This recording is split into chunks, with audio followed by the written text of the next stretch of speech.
कक्षा 10वीं विषय गणित हम चल रहे हैं अध्याय 5 अनुपात एवं समानुपात में। आज अगला आपका आता है समानुपात। समानुपात क्या है? समानुपात दो तुल्य अनुपातों के संबंध को समानुपात कहते हैं। दो तुल्य अनुपात हैं, जैसे यदि a अनुपात b और c अनुपात d समान अनुपात है तो इसे a अनुपात b बराबर c अनुपात d या a अनुपात b समान अनुपात c अनुपात d से व्यक्त करते हैं, जहां चिन्ह जो है समानुपात चिन्ह तथा a b c और d समानुपात के पद हैं। प्रथम पद a और चौथा पद d को चरम पद कहते हैं तथा दूसरा एवं तीसरा पद b और c को मध्य पद कहते हैं। यदि a b c और d समानुपातिक है तो a अनुपात b समान अनुपात c अनुपात d बराबर, इसको लिखेंगे a बटे b बराबर c बटे d। त्रिक गुणा करेंगे तो a d बराबर b और c, अर्थात मध्य पदों का गुणनफल उसके चरम पदों के गुणनफल के बराबर होता है। a d मतलब मध्य पद का गुणनफल b और c जो है इसके चरम पदों के गुणनफल के बराबर होता है। तो दो तुल्य अनुपातों के संबंध को कहा जाता है समान अनुपात। समानुपात में आपका आता है चतुर्थानुपात। यदि a अनुपात b समानुपात c अनुपात d में चौथे नंबर की राशि d को चतुर्थानुपात कहते हैं।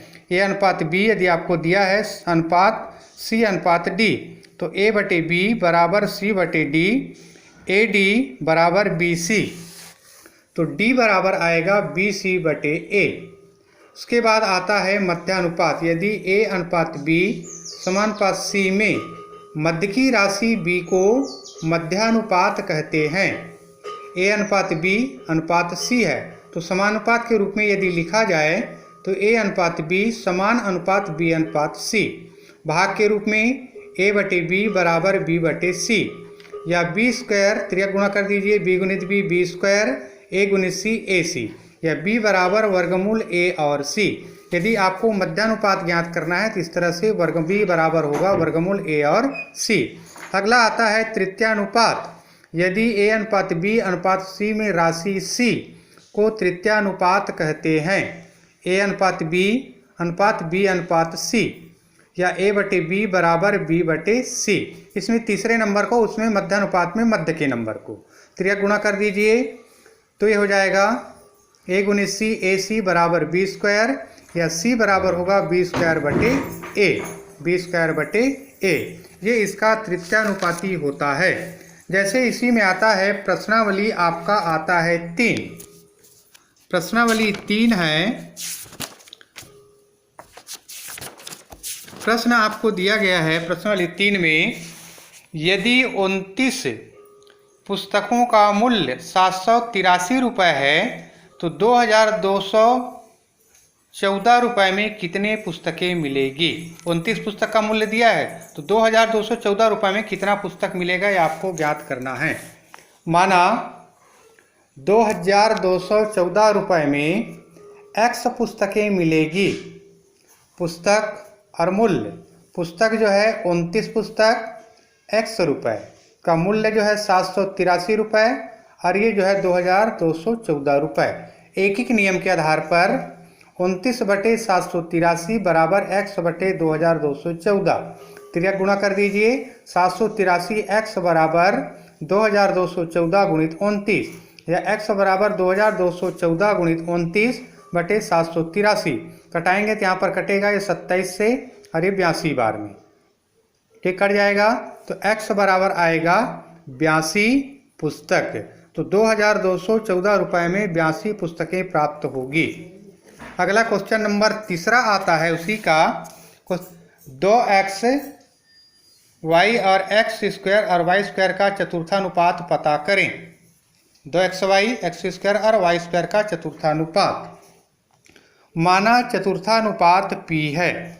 2xy अनुपात x स्क्वायर समान अनुपात y स्क्वायर अनुपात p। भाग के रूप में लिखिए 2xy बटे x स्क्वायर बराबर y स्क्वायर बटे p। त्रिक गुणा कर दीजिए तो 2xy का यहाँ पर आपको त्रिक गुणा करना है तिर्यक गुणा। तो ये हो जाएगा 2xy का गुणा p के साथ बराबर एक्स स्क्वायर गुणित वाई स्क्वायर, या p बराबर एक्स स्क्वायर गुणित वाई स्क्वायर बटे 2xy। यहाँ से x और एक कट गया, y और y कट गया, तो बच गया p बराबर xy बटे 2। इसलिए दिए गया मान जो आपको दिया गया है उसका चतुर्थानुपात या चौथे नंबर पर xy बटे 2 होगा, xy बटे 2।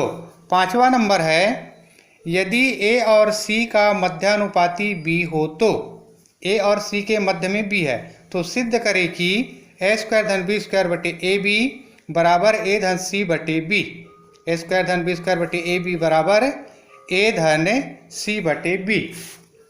आपको दिया गया है प्रश्न में a और c का मध्यानुपात b है, अतः a अनुपात b अनुपात c मध्य में लगाइए, समानुपात के रूप में a अनुपात b समान अनुपात b अनुपात c।